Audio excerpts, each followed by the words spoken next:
السلام عليكم ورحمة الله وبركاته. السلام عليكم ورحمة الله وبركاته. السلام ورحمة الله وبركاته. كتير من الناس بيفتكر إن الدنيا تفضل كده، ده مغفل. والله العظيم مغفل. لأنه واضح إنه مغير، زي ربنا ما قال: كالأنعام بل هم أضل. صح يا محمود؟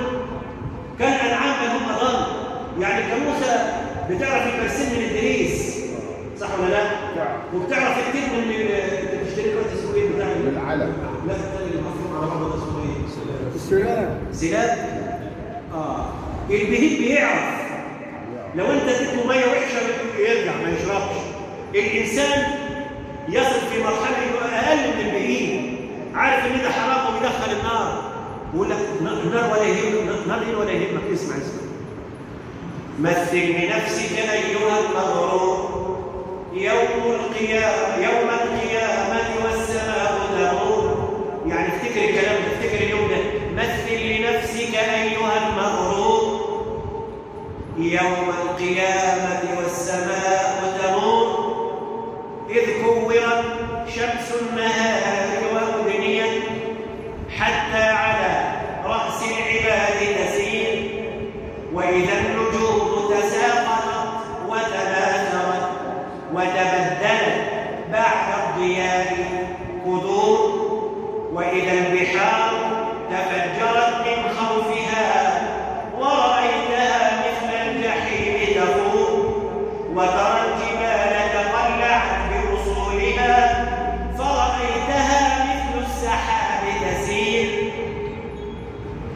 وإذا العشار تعطلت وتخربت خلت الديار فما بها معمور وإذا الوحوش لدى القيامة محشرت وتقول للأملاك أين تسير وإذا تقات المسلمين تزوجت من حور عين زانهم وشعور وإذا الموءودة سئلت عن شأنها وبأي ذنب قتلها ميسور وإذا الجليل طوى السماء بيمينه طي السجل كتابة المنشور وإذا الصحائف نشرت فتطايرت وتهتكت للمؤمنين ستور وإذا السماء توشطت عن أهلها ورأيت أفلاك السماء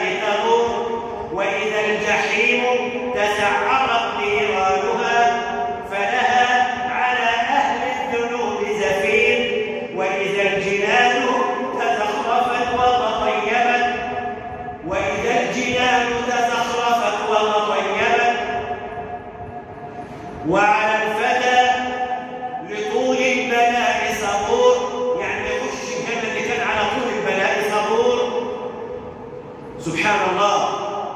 وإذا الجليل بأمه متعلق يخشى القصاص وقلبه مذعور. إذا كان الجليل اللي ما عملش ولا حاجة متعلق بأمه بيعيط من خايف من الحساب والقصاص، أمال اللي زينا يعمل إيه؟ وإذا الجليل بأمه متعلق يخشى القصاص وقلبه مذعور هذا بلا ذنب يخاف جريمه كيف المصر على الذنوب ظهور كيف المصر على الذنوب ظهور اللي ولا كأنه سمع حال ولا كأن الكلام له. ولذلك سيدنا النبي صلى عليه بيقول الساعة لها علامات كبيرة. يعني ايه علامات كبيرة؟ يعني غير العلامات الصغيرة تظهر في الآخر. أول علامة من علامات الساعة الكبيرة ظهور المهدي المنتظر.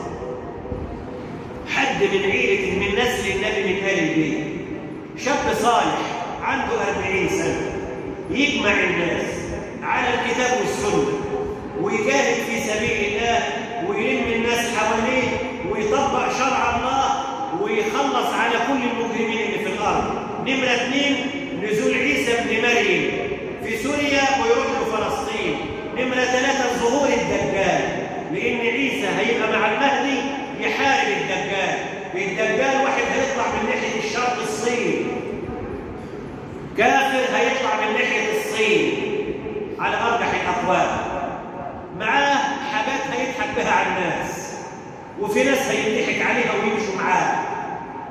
سيدنا المهدي المنتظر وسيدنا عيسى هيجمعوا المؤمنين ويحاربوه ويقتلوه في فلسطين في قرية اسمها لد. هذه 3 علامات.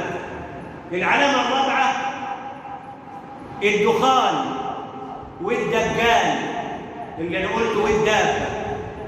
الدابة، هل الدابة دي إنسان؟ نرى، لكن الرأي الراجح عند ابن عباس وغيره إن الدابة دي زي الناقة بتاعت صالح، وقالوا ثعبان زي ثعبان الكبرى، هيكلم الناس باللغة العربية الفصحى، يجي على المؤمن يخبطوا على راسه وشه ينور، أو على مناخيره، على خرطومه. الخرطوم يعني المناخير. ساعة ما يضربه الدابة تضرب على مناخير المؤمن وشه ينور، يوم تبيض وجوه وتسود وجوه، ويضرب على الكافر وشه يسود. وتكلم الناس. أيضا من علامات الساعة طلوع الشمس من المغرب، هذه 7. فاضل 6، هذه فاضل 4. خسف بالمشرق، وخسف بالمغرب، وخسف بجزيرة العرب. الكعبة هتتهد والمصحف يترفع والدنيا راحت خلاص. آخر علامة نار هتطلع من اليمن، تحشر الناس أو تدفع الناس أمامها إلى محشر. سبحان الله. يبقى المهدي وعيسى والدجال والدابة والدخان وطلوع الشمس من المغرب، و3 خسوف، خسف من المشرق وخسف من المغرب وخسف من العرب من 10. نار هتطلع من اليمن. العلامات الساعة الكبرى اللي التوبة عندها ما بتتقبلش، الباب بيتقفل. احنا مستنيين ايه؟ ليه ما بنرجعش لربنا؟ ليه ما احناش حنينين؟ ليه ما احناش لساننا بيتقطع عن سيرة الناس؟ ليه عينينا ما بتتقطعش عن عورات الناس؟ ليه احنا مش مهتمين بالجعان والفقير والأرملة والمسكين؟ اللهم بارك، اللهم اشفنا. نسأل الله أن يحسن ختامنا ويطيب أيامنا ويملأ المسجد بالمصلين ويتوب على الشباب وعلى المعرضين، ويكفينا شر اللي بيجيبوا في سيرة الناس، ويكفينا شر اللي بيلعب أعراض الناس، ويكفينا شر الحرام وولاد الحرام وكل ما يتعلق بالحرام، ويرزقنا وإياكم حسن الختام ويجعلنا